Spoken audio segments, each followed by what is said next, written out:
Hello, welcome learners to our session today. I'm your instructor, CPA Aringo Frederick. So in our class today, my good students, a continuation of what we've been doing. And remember this concept, you're looking at a cost estimation. And today's class, I want us to look at this concept of learning curve concept, a very important concept and also very common, very common when it comes to our examinations. Very common when it comes to our examination. So whenever we are looking at learning curve, ideally, what is a concept that must always click at the back of our mind? So learning curve ideally is a concept to do with the aspect of maybe skills or experience, efficiency and time. So you're looking at, if a person is very skillful, you'll find that he, to perform a certain task, ideally is going to take a very short time compared to this other person probably who is not experienced. So looking at this concept of a learning curve, my good students, as you are saying, you'll find that ideally is the concept revolving around skills and experience,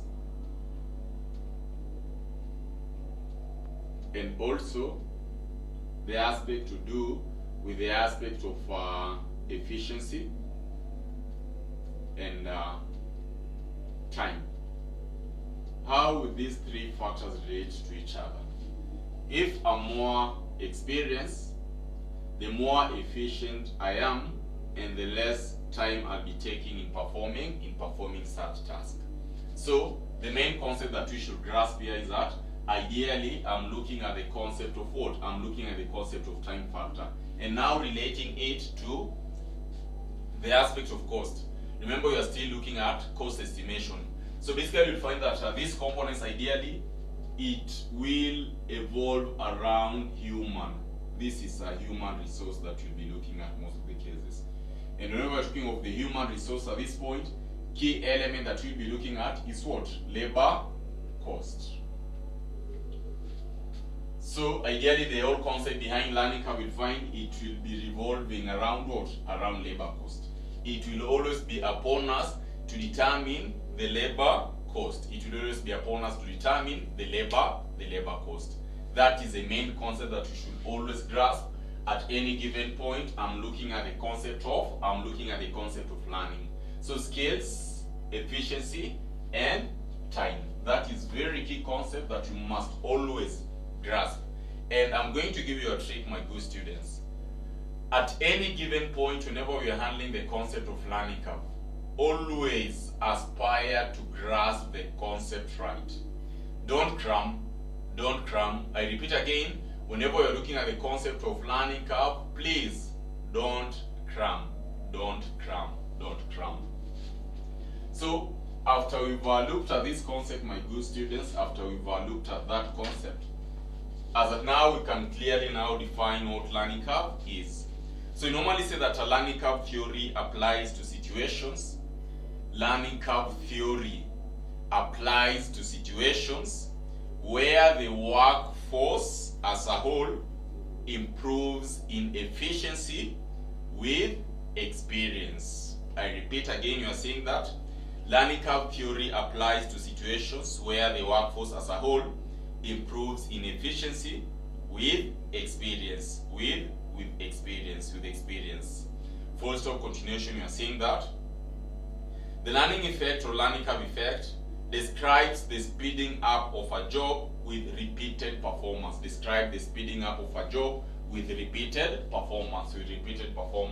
So also for us to understand this concept very clearly, take for example this case, my good students. Take for example this case.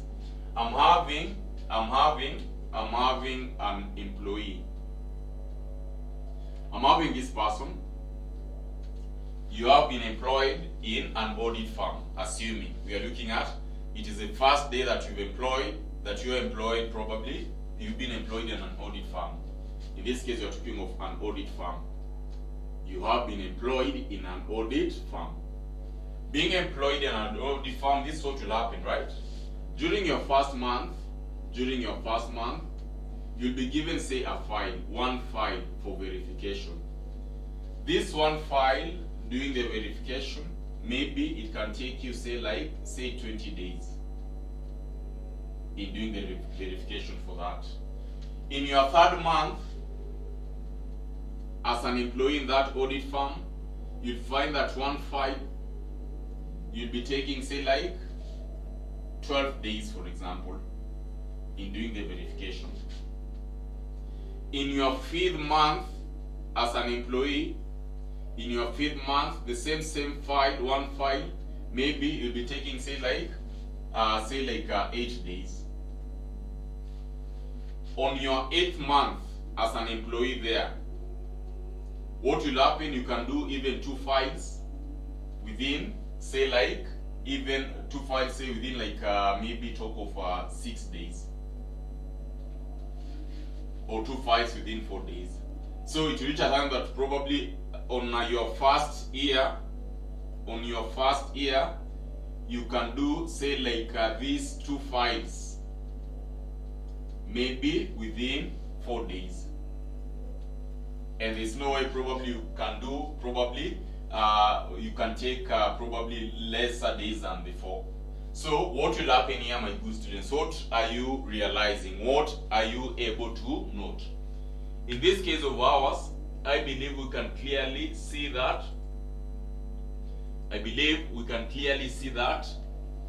When I was very new, I was taking 20 days.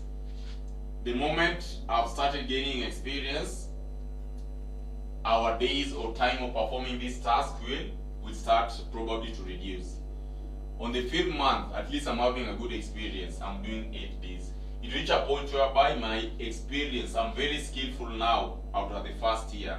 Because of the experience that I've obtained, you'll find that also my time will also do what? My time will also reduce. And what will happen here? Our efficiency will also be increasing. Our efficiency will also be increasing. So you'll find that this is a very good scenario whereby you can relate it with a learning curve concept. The more experienced or skilled I become, or the more experienced I am, the more efficient I'll be, and the less time I'll be taking to perform such tasks. And that is exactly what we mentioned under the learning curve concept. And that is exactly what we mentioned under the learning curve concept. So ideally, you find that again in all this, the factor that is going to be affected when it comes to cost, ideally, I'll be looking at what? Labor cost. Because I'm involving the human resource. And for human resource, the compensation, we normally talk of what? The labor cost. We normally talk of labor, we normally talk of labor cost. So ideally, this is a concept behind learning curve. And we've given that definition. I believe we have it. Then probably a good student will ask, Mwalimu, what are some of the main costs to be affected by learning curve? So that should take us to this concept whereby I want us to look at costs affected by learning curve. Talk of costs affected by learning curve. Costs affected by learning curve. So costs affected by learning curve. Costs affected by learning curve. Costs affected by learning curve. Costs affected by learning curve. So amongst these costs will include the following. Number one, as we mentioned, we'll be talking of what? Labor cost. Number one, we'll be talking of labor cost. Very key concern, or a cost that is going to be affected by learning curve. Number two type of cost, we'll be talking of any variable cost or any cost. Variable, any variable, OHD cost, variable OHD cost, any variable OHD cost, variable overhead costs, if they vary with direct labor hours worked. If they vary with direct labor hours worked. Variable overhead cost if they vary with direct labor hours worked. These are some of the main costs to be affected by learning curve. These are the main costs to be affected by learning curve. These are the main costs to be affected by learning curve. So, my good student, this is very key for us to note. This is very key for us to note. So at this point, at least you can clearly or you can confidently say that we have a concept of what? We have a concept of learning curve. We have a concept of learning curve. Now, after we've talked of that, another concept that will also be very key for us to understand this concept very clearly is the concept to do with the equations and the learning curve. So ideally, we normally say that a learning curve is a non-linear equation. Learning curve is a non-linear equation with the form of, learning curve is a non-linear cost equation of the form of, so this should take us to learning curve equations. Learning curve equations. Learning curve equations. Learning curve equations. Learning curve equations. This is what we'll be looking at. Learning curve equations. This is what we'll be looking at. I'll be talking of the following. A, we'll be talking of average time, which for average time we normally talk of what?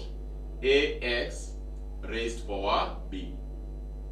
This is average time. I'm going to explain it very well. This is average time. Talk of total time.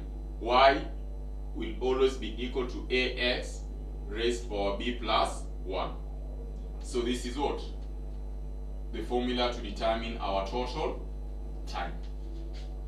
Breaking down this variable of hours, whenever we are talking of Y bar, where, in this case, where Y bar, this should give us what? The average time, total average time. This will give us our average time. Average time or cost of production.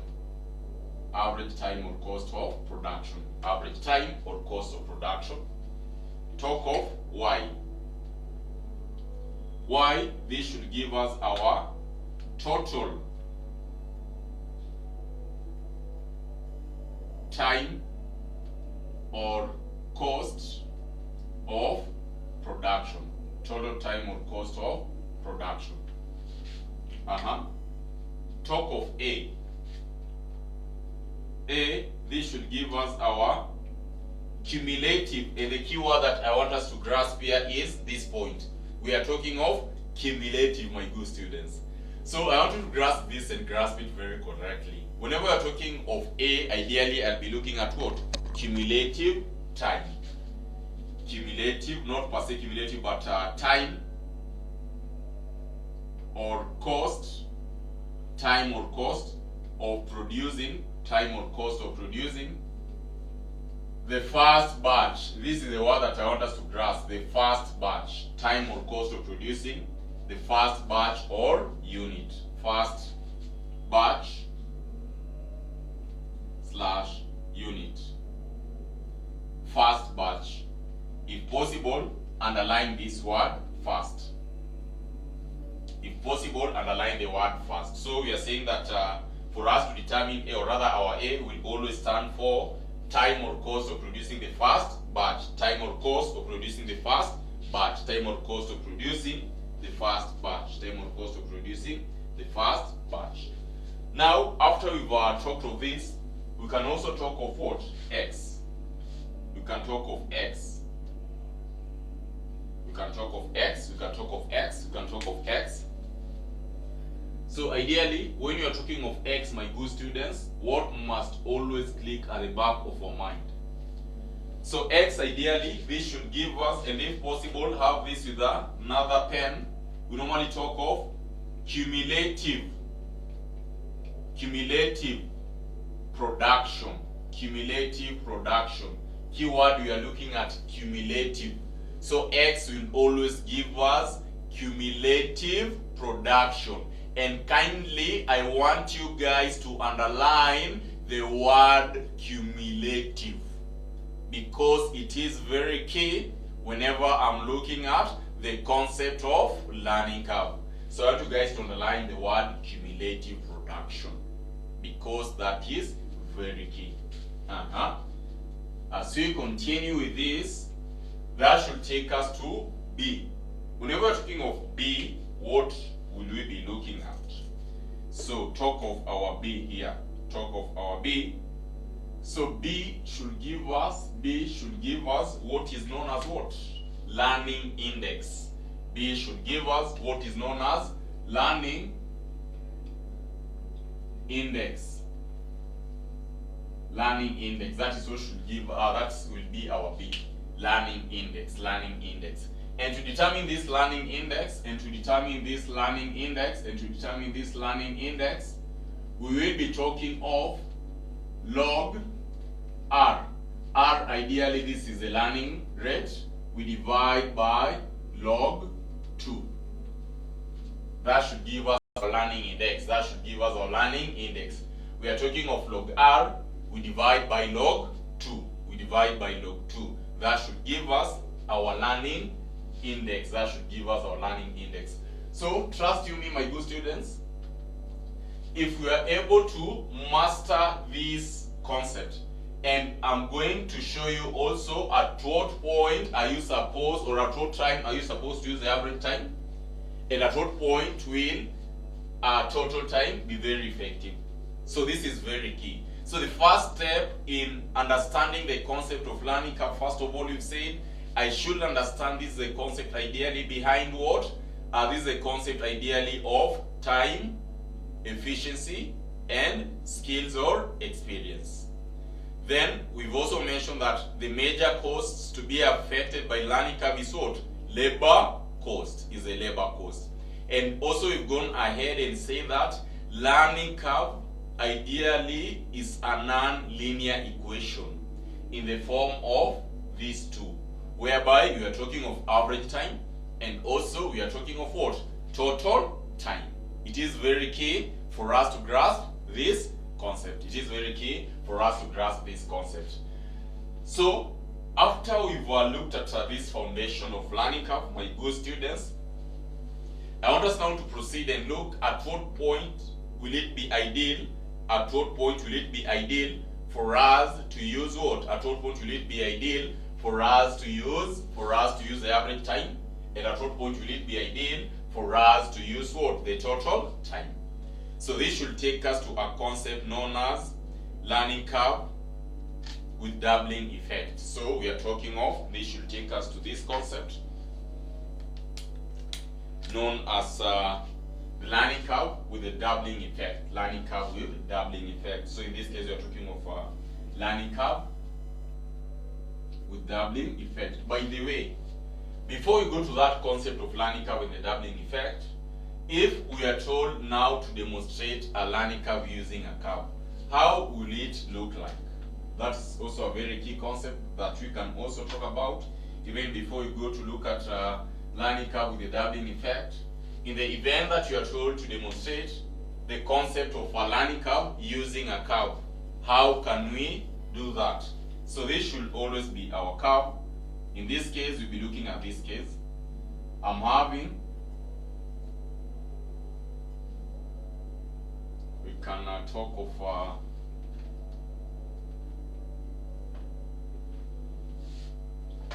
so this should be our learning curve.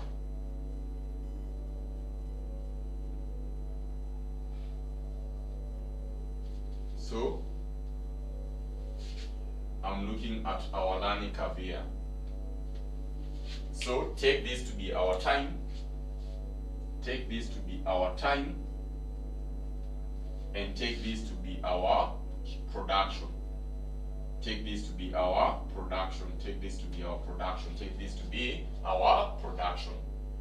So looking at this case, maybe we can have it here. Maybe I'm having, say, like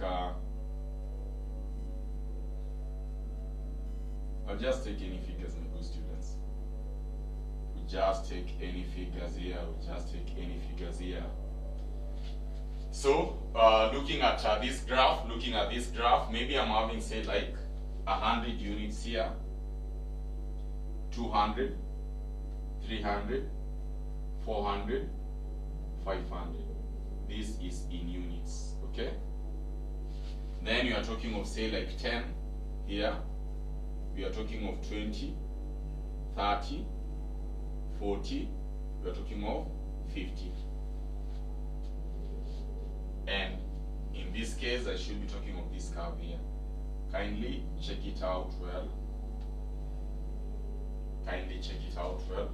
This to be our curve.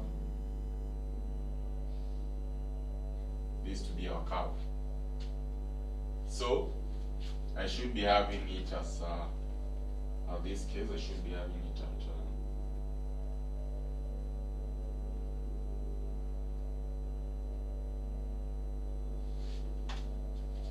so looking at this curve, this is what will be happening. Term this as our T1.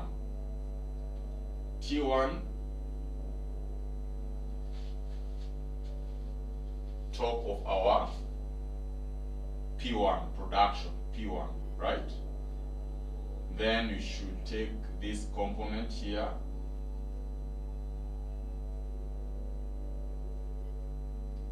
T2 and P2.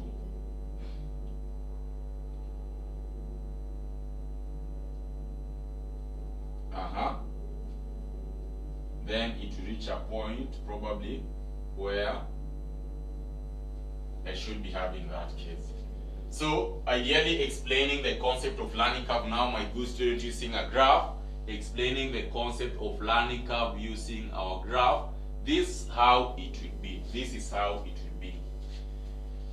You will find that when I'm very new in a certain task, I'll be taking a lot of time where my production will be very low. I gain experience. My time will reduce, our production will increase. I gain more experience. Our time will be reducing, our production will do what? Will increase.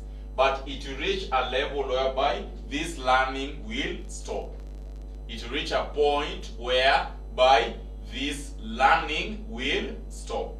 At the point where learning will stop, you'll find that I'll be having it at a constant rate all through. So at this point you'll find that my learning, this is where my learning has stopped. Right? This is where my learning has stopped. I can't be more efficient than that. So you'll find that at this level, my learning will stop. So this is a concept of a learning curve, explaining it using what? Using a graph. And it is very key for us to always master these points, because remember, it will always guide us. At any given point, I'm dealing with the concept of learning curve. So after we have talked of that, probably another concept that we can also look at now is that concept that we are talking about, the learning curve and the doubling effect. And ideally, this is a concept where my good students will find that average time will come in very well. The concept of average time will come in very, very well. So at this point, I want us to go to that concept. Now and look at it. I want us to look at that concept right now. So I think that is okay. So I want us to look at this concept where we are terming it as a learning curve and a doubling effect. Learning curve and doubling effect. Learning curve and doubling effect. Learning curve and the doubling effect. Learning curve and the doubling effect. Probably a person will ask Mwalimu, why are you using the doubling effect? Why are you saying that we are talking of the doubling effect? What do we mean at this point? What do we mean? At any given point, I'll be looking at this concept of a learning curve and the doubling effect. What must always click at the back of our mind? So ideally, we normally say that in this case, of course, you're also going to explain it with a graph. We normally say that the learning curve model, this for those who are writing, and it's very important for you to put this down by the way. We normally say that the learning curve model is based on the assumption that the average cost or average time of production decreases by a constant percentage. When cumulative production doubles. I repeat, you are saying that the learning curve model is based on the assumption that the average cost or average time of production,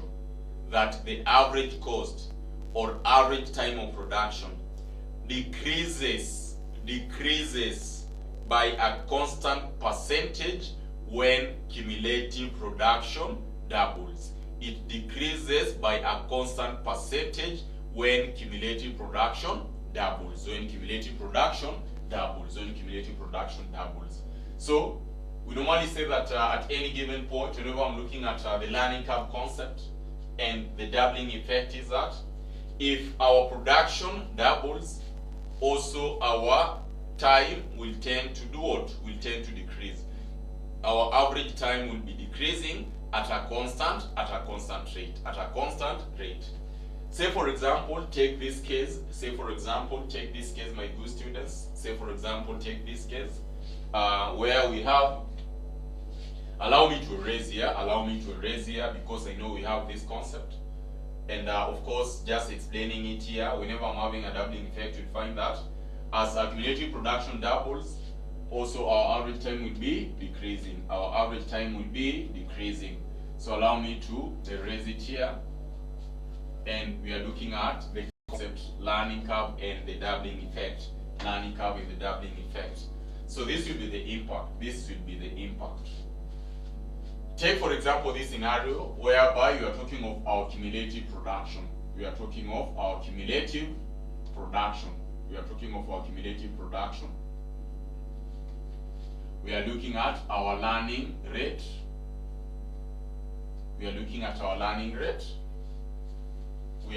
of maybe our average time.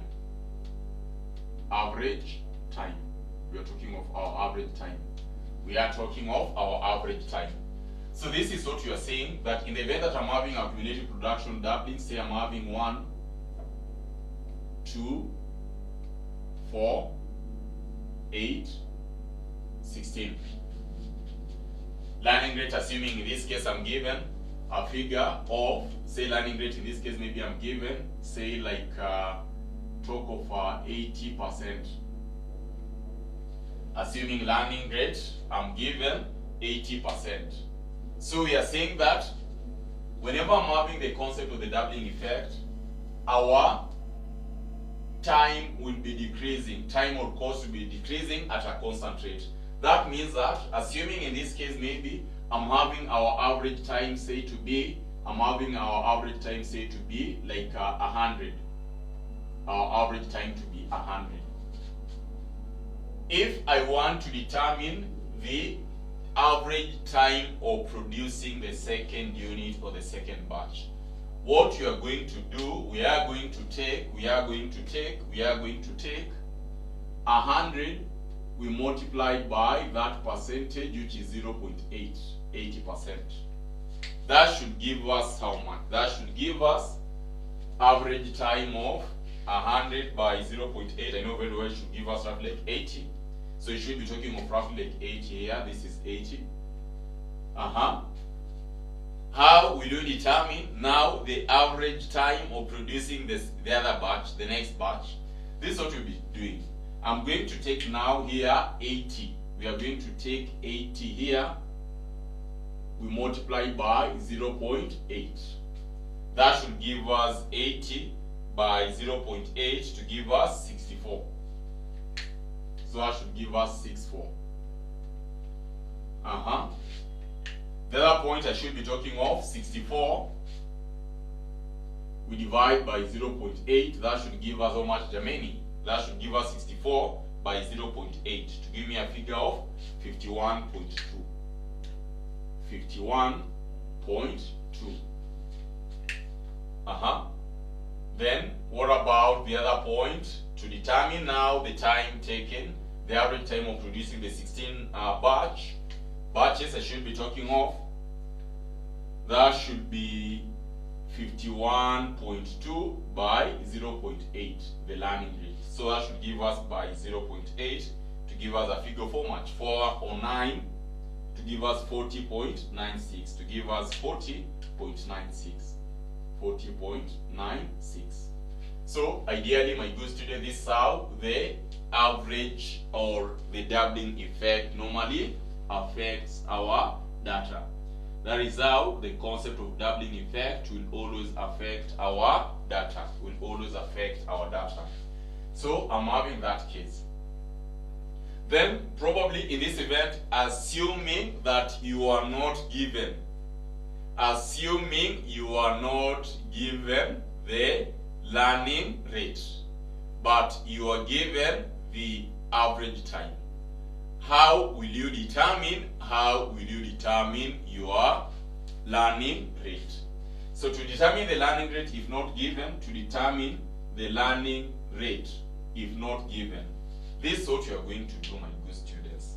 I'll always be taking our T2. We divide by our T1. We multiply by what? 100. That is what we'll be having as our learning rate. Like in this event, assuming that we aren't given the learning rate, but we are given our average time. Assuming we weren't given the learning rate, but we were given our average time. How will we have obtained the learning rate? This is how we could have done it. We'll be taking our T2. Our T2 in this case, I should be having 80. We divide by our T1, which in this case I'm having 100. Then you multiply by 100. I'm definitely sure that should give us what? 80%. We can also do it with this other case. Assuming now I'm looking at 80 and 64. So my T1 in this case, our T2 in this case, I should be talking of what? 64.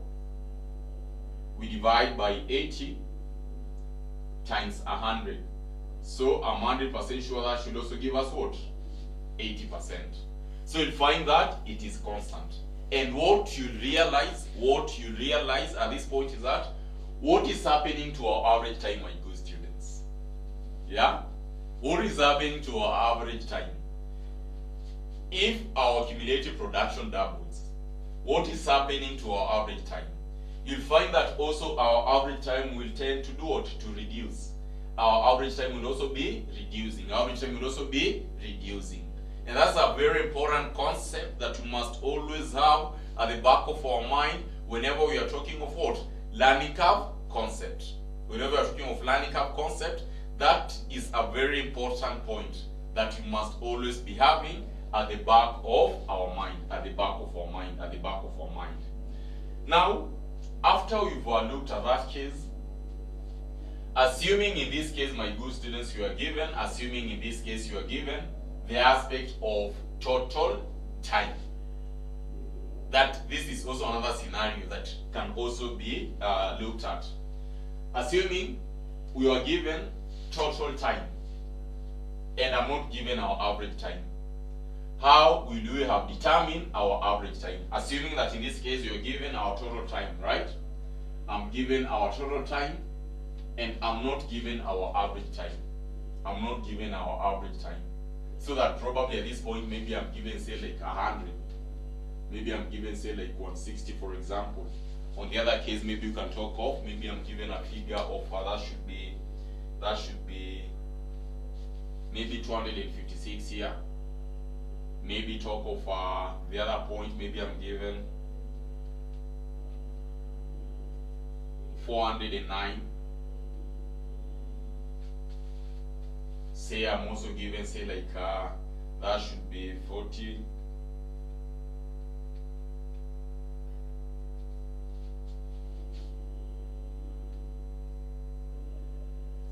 So assuming that I was given that data, assuming that I'm given our total time and I'm not given our average time, assuming I'm given my total time and I'm not given our average time, how will we determine our average time? Assuming that I'm given our total time and I'm not given the average time, because in this case the examiner can decide that. In this case, this is how the examiner can decide, right? Believing that you already have this. I want us to look at this other scenario, right? In this case, the examiner can decide to give us our total time. We don't have a rate there. We don't have a rate there. So, you are given that data only. You are given the total time or cumulative time. Then the examiner requires you to determine, the examiner will require you to determine the component of learning rate. You are asked to determine the learning rate. How will you go about determining your learning rate? How will you go about determining your learning rate? I know I am on the dark. Just a few seconds, then we'll be back. So we are saying that in this case, you're given that data, my good students. You're given that data, and here the examiner wants you to determine, the examiner wants you to determine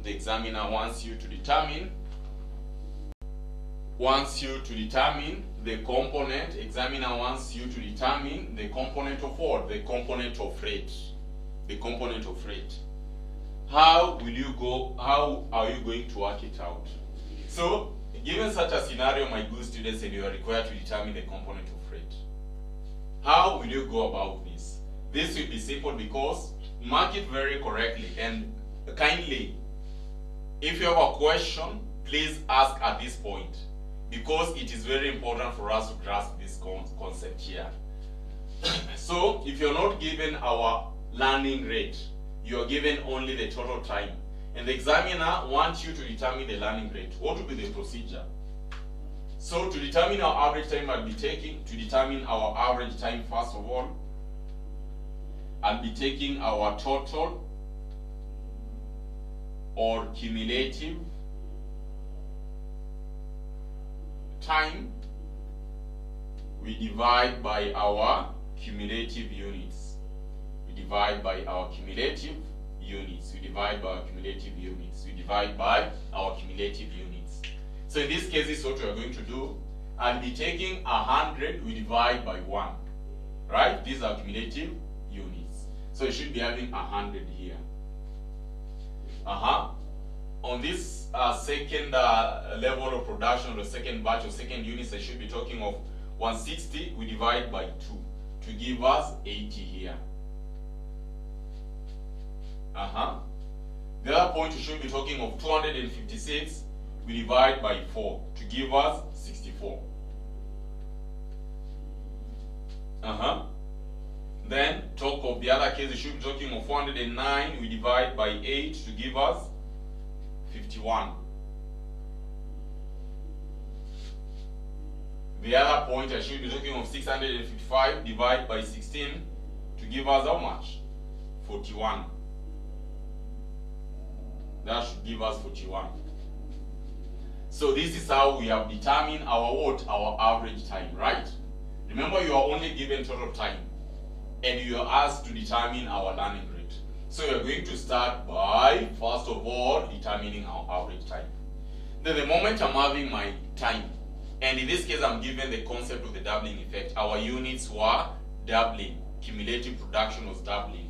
So in this case, this is how I can determine our learning rate, right? Because we say to determine our learning rate, if we have our average time, I'll be talking of T2, we divide by T1, times what? Times 100. So therefore, in our case, we can talk of 80 divided by 100 times 100. Definitely, I'm going to get 80%. So we've gone back to the 80%. We've gone back to the 80%. And that is how I can determine the learning rate if I'm not given. So basically, this is the main concept, because also if you can also do 64 64, maybe divide by 80 times 100, it should take us close to 80, right? 64 divided by 80, that should give us, of course, the 80%. So this is a very key concept, my good student, that at least we have learned at any given point. I'm talking of what? I'm talking of learning curve. And remember, learning curve is very important, more so when you are doing advanced management. Learning curve is very, very important. Learning curve is very, very important. Now, after we are able to hack that one, right? In this case, also a concept that I'll always want you guys to always have at the back of your mind. Anytime I am dealing with learning curve, kindly, I want you guys to always have this concept at the back of your mind. I want you guys to always have this concept at the back of your mind. So this is how we are going to work it out. This is how we are going to work it out. This is how we are going to work it out. I want us to differentiate between these two statements. I want us to differentiate between these two statements. Where in this statement I'm talking of, say like determine the total time. Determine the total time of producing 8 batches or 8 units. 8 batches or units, right? Then we also have this other scenario whereby we are talking of determining the same case. Determine the total time of producing the 8th batch or units. What is the difference? What's the difference between the two statements? What's the difference between the two statements? What's the difference between the two statements? What is the difference between these two statements? Determine the total time of producing 8 batches or units. Then I'm also having determine the total time of producing the 8th batch. Determine the total cost of producing the 8th batch. Determine the total cost of producing 8 batches or units. What is the difference? You'll find that at this point, what I'll be working on is kind of I'm having 1, 2, 3, 4, 5, 6, 7, 8. 8 batches or 8 units. What about the 8th batch? The 8th batch, ideally, you can see here very clearly that this is what I'll be looking at. This is what I'll be looking at. This is what I'll be looking at. I should be having this case. I should be having this case. I should be having this case. I'm looking at the 8th batch. So to determine the 8th batch, it means that I should be having 7. So this time here, the time or cost, this time or cost between 7 and 8 is what I'm requested to determine here. This time here, remember, this gap here between 7 and 8, that is what the examiner wants us to determine, the 8th batch. So at this point, I'll be looking at only that 1 unit. I'll be looking at only that 1 unit. I'll be looking at only that 1 unit. I'll be looking at only that one unit. So in such an event, how are you going to work it out? In such an event, how are you going to work it out? Allow me to erase here because I know we have all these points. Allow me to erase there. So given such a case, my good students, how are you going to work it out? Because as we've said, we should differentiate between these two terms, right? 8 batches and what? The 8th batch. Correct? So this is what you are going to do. This is what you are going to do, right? I want us to determine that cost. So how will I determine, first of all, the cumulative time of producing 8 batches? We have our formula there. And having mentioned that one, you should be talking of y is equal to a x b plus 1, which you have it there. That should be your total time. Y. Remember, we are looking at what? Y. Total time of producing what? Our production. And in this case, the first thing I'm looking at is what? 8 batches. The first thing that I'm looking at is what? Is 8 batches.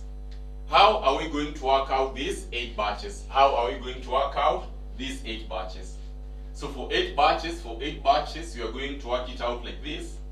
I should be having this point. My cumulative production is 8 batches. So I should be talking of Y to be equal to what? A, time or cost of producing the first unit. Time or cost of producing the first unit. And do we have that? We have the time here. We have the time here. We have the time here. As you've noted that the time of producing the first batch, ideally, they're the same, average and total. Average and total. So I should be talking of 100. We multiply by what? We multiply by our cumulative production. I'm looking at 8 batches. I'm looking at 8 batches. So I should be having by 8 raised to power what? B raised to power B plus 1. And recall, what did we say B is? B, if you can recall, I can also remind you, B we said is a learning index. And to determine learning index, you should be talking of log R. We divide it by log, we divide by log 2. My learning rate here is what? In our case, our learning rate is 80%. So you should be talking of log 0.8. We divide by log 2. That should give us a figure of how much, my good students.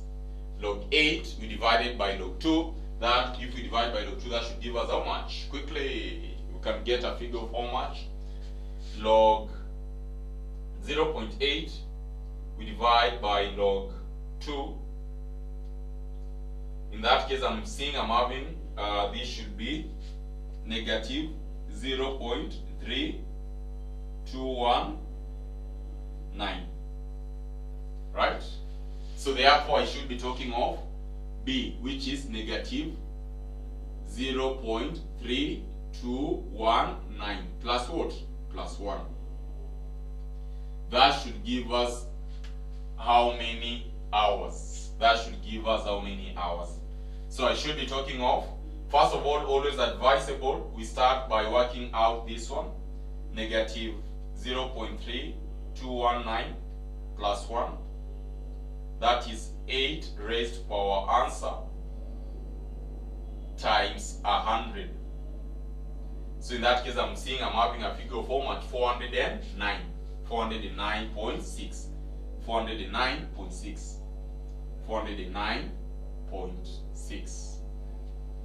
And that is the exact figure that you are getting here, right? That's the same, almost same figure that you are getting, at this point, that you are getting at that point, So that is how we can determine total time of producing 8 batches. What about the 8th batch? That 1 unit there, How are we going to determine that? To determine that, we should be talking of the following. I should be talking of Y is equal to what? A will not change, 100. Times what? 7. Raised power negative 0.3219 plus 1. So that should give us a figure of how much? My good students? This is of course plus 1. So I should be talking of a figure of negative 0.3219, of course plus 1. In that case, that should be 7 raised to power answer times 100 to give us a figure of 374.2. 374.2. So given that, I can clearly and comfortably determine this 1 unit there. That 1 unit there. So in this case, I should be talking of this difference here, the 1 unit that we want to determine, that 1 unit. So therefore, I should be talking of 409.6 minus answer. So I should be talking of 35 here, right? 35 mean hours, 35.4, 35.4, 35.4. So that is a very simple way of how I can differentiate between the two. And remember this level, the examiner many a times he'll be telling us the aspect of the 8th batch. Maybe you are given cumulative production. So it's upon you to look at it at that point. At what point is our learning curve probably concept? At what point is our learning curve probably maybe is ceasing? At what point will our learning curve cease? And from that point probably our cost will be constant. So it will just be upon you to determine that where our learning curve is ceasing, the time or cost where our learning curve is ceasing, which will be constant to all the other production that we are going to be produced after the learning curve has stopped. Now, after looking at this case, my good students, I believe you should be very comfortable in handling any question when it comes to learning curve. Because also when you are told, assuming if you are told to determine the average time, assuming the average time of producing, say 4 batches, how do you determine that average time? So you have our formula here, A, which you know very well that our A is 100. We multiply by, I'm looking at the average time of producing 4 batches. So I should be having by 4 raised power negative 0.3219. Of course, plus 1. In that case, how much will we be having? How much will we be having? I should be having negative 0.3219, of course, plus 1 raised power. That should be 4 raised power answer times 100. So that should give me a figure of how much? That should give us a figure of, that is a total time.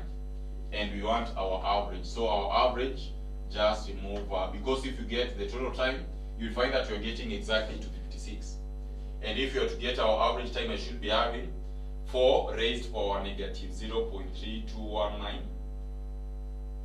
times 100. I'm having a figure of 64. It has taken us back to that point.